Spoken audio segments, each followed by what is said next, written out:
kembali kepada persoalan saya kepada Dr. Sheena tadi. Selain daripada vaksin seperti dijawab tadi, apakah mungkin perubatan lain yang diamalkan buat masa ini, ataupun sebenarnya macam saya tertarik juga dengan Dr. Sheena katakan tadi, orang yang dah ada vaksin janganlah takut kan, dah ada perlindungan. Ini mereka pula yang takut dengan mereka yang tiada vaksin ini. Apakah mungkin pemakanan ke perubatan lain ke yang sama value-nya ataupun sama pentingnya dengan vaksin ni, Dr. Sheena? 2 poin saja saya nak sebut di sini berkaitan perkara tu. Satu ialah entiti yang dinamakan vaksin efficacy atau keberkesanan yang banyak diwar-warkan sepanjang hari di sokmed, radio, TV dan sebagainya. Efficacious, selamat, berkesan. Contohnya Pfizer 95%. Semua orang boleh tahu 95%.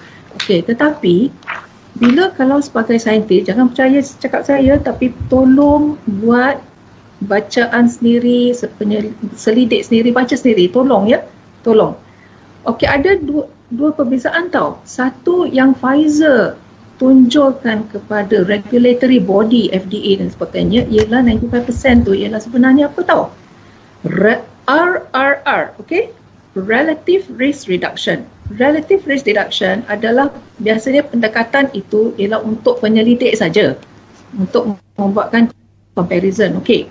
Yang kedua, yang jauh lebih relevan dan mesti digunakan pakai oleh Kementerian Kesihatan, Jabatan Kesihatan Awam, Public Health, policy makers, ahli politik dan rakyat. Siapa? Apa dia? ERR, Absolute Risk Reduction. Apa tu Absolute Risk Reduction? Sebenarnya, Absolute Risk Reduction ia membandingkan orang yang diberi vaksin A, kumpulan A dengan B, orang tak diberi vaksin. Itu bezanya. Maknanya itu lebih relevan, bukan? Dan sebenarnya Pfizer dan Moderna absolute risk reduction di mana benefit dia bukan 95% tau, 1%. 1% saja. Maknanya there is no added value. Perkara ini memang tak akan dikemukakan oleh Pfizer, Moderna semua sebab yang membuat statistik tu adalah statistician yang pasti akan bias dan memang dibayar oleh syarikat pengeluar vaksin itu sendiri. Dia kena menunjukkan data dia yang seolah-olah nampak bagus.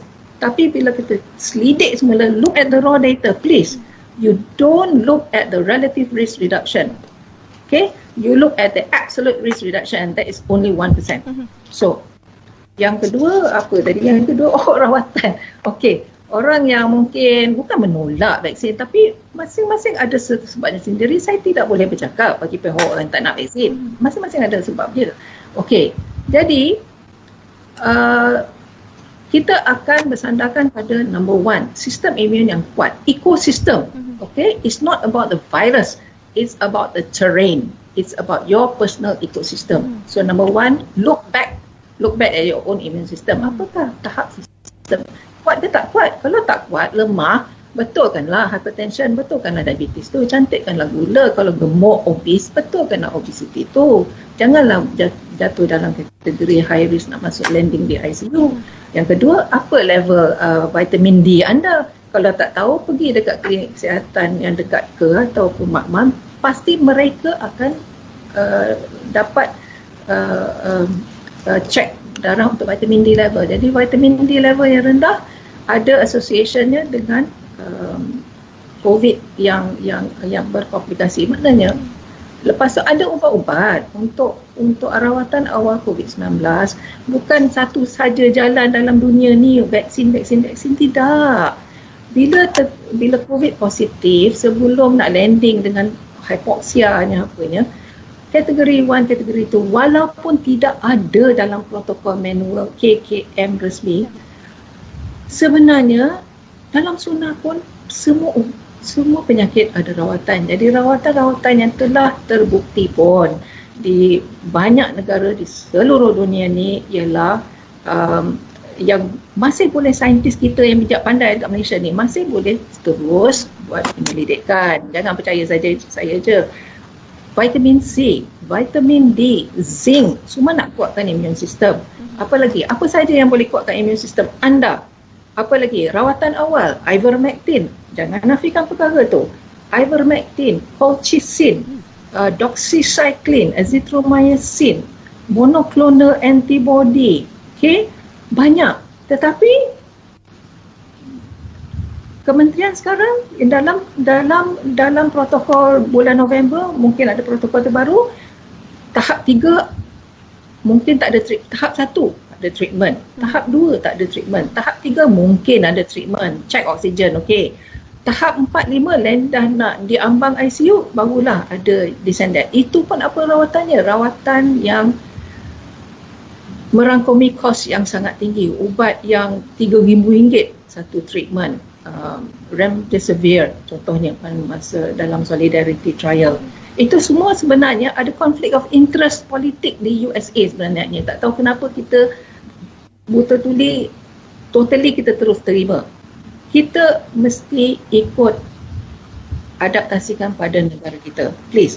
Lepas tu sekarang diwar-warkan pula ubat baru, nama dia baricitinib. Nak sebut nama pun saya berbelit-belit juga. Ini pun ubat mahal.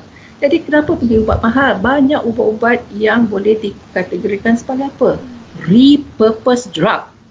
Repurpose drug maknanya pendapat the original finding, okay, ini untuk ubat untuk ni. Tapi ubat dia tak tahu dia ni untuk itu aja. Ubat ni dia ada banyak kegunaan dia. Jadi as time goes by, para saintis akan menjumpai kesan-kesan baik, contohnya ivermectin, antiviral, anti-inflammatory dan lain-lain lah. Jadi kenapa tidak, jadi kita tidak nafikan rawatan COVID-19 wujud, okey? Itu pesanan saya.